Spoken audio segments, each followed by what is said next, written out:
Para continuar vamos a ver las propiedades de los límites. Estas propiedades son súper sencillas. Primero que nada, límite, cuando tenemos una función multiplicada por una constante, esa constante puede salir del límite y simplemente calcular el límite de la función. Constante es un número, ¿verdad? Un número conocido. Puede ser también una letra, pero que esté expresada como constante. Por ejemplo, si yo tengo una función que es a por x al cuadrado y la x es la variable, entonces yo puedo asumir que a es la constante y puede salir de ese límite.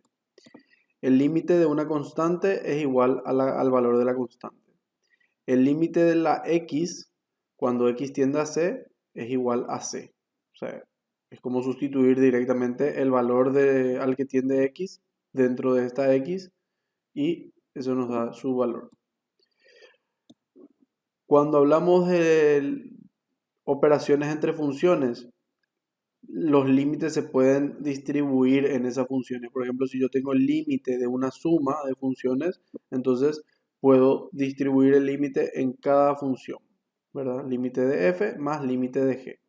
Si tengo el producto, límite de f por límite de g, también se distribuyen los límites.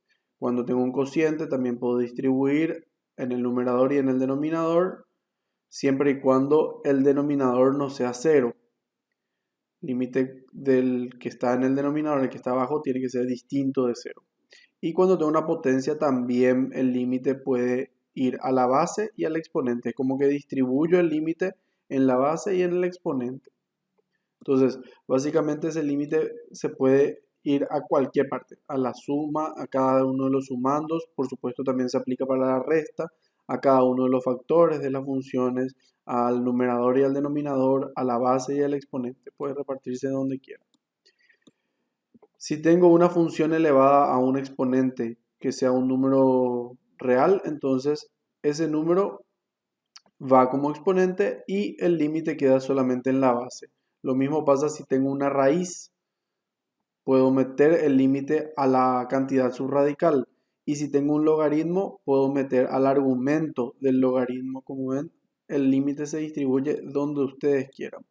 Tenemos unos ejemplos bien sencillos de límites aplicando sus propiedades. Por ejemplo, el límite cuando x tiende a 2 de x al cubo más 3 a la x. Distribuyo el límite en la suma, entonces tengo límite de x al cubo más límite de 3 a la x. Ahora esta potencia va a salir del límite o el límite va a entrar a la base, por decir de alguna manera. Entonces me va a quedar el límite cuando x tiende a 2 de x, todo eso elevado al cubo. Y lo mismo acá.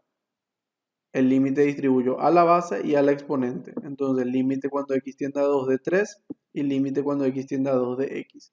Habíamos visto que cuando el límite de x tiende a 2 queremos calcular en x, toma ese mismo valor, ¿verdad? Toma valor 2. Entonces va a quedar 2 al cubo.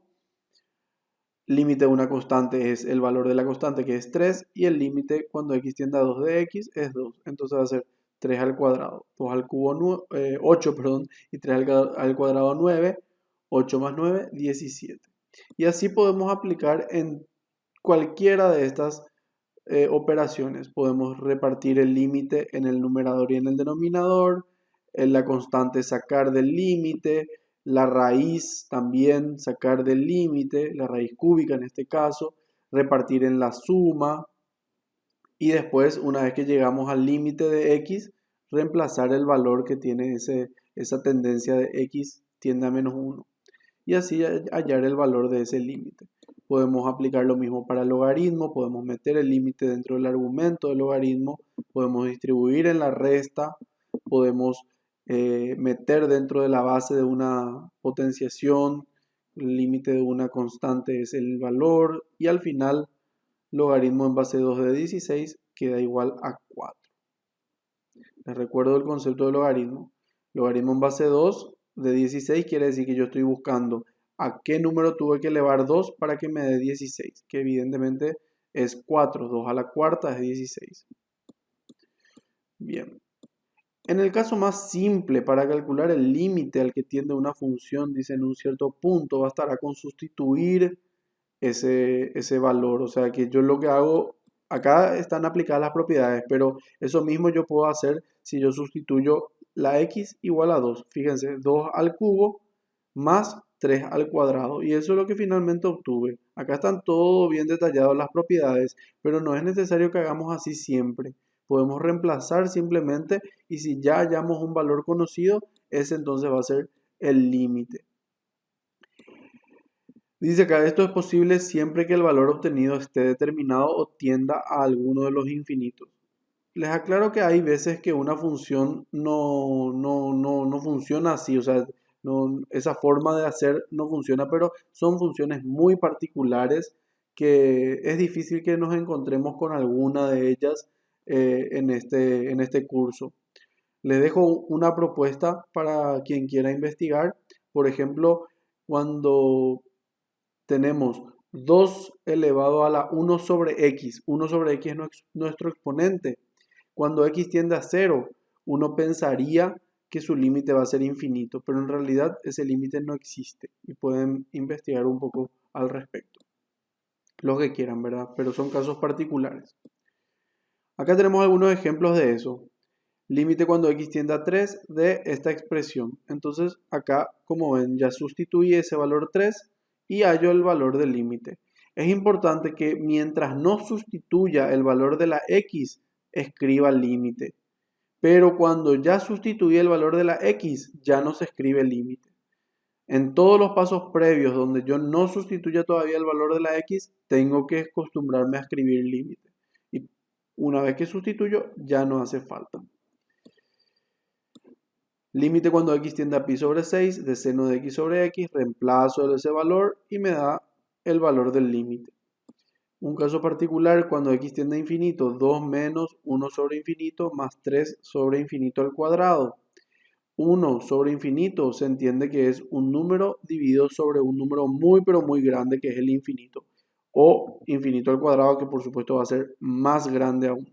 Y cuando un número yo divido entre un número tan grande, la tendencia es que me dé 0, ¿verdad? Por eso 1 dividido infinito tiende a 0 y 3 dividido infinito al cuadrado también tiende a 0.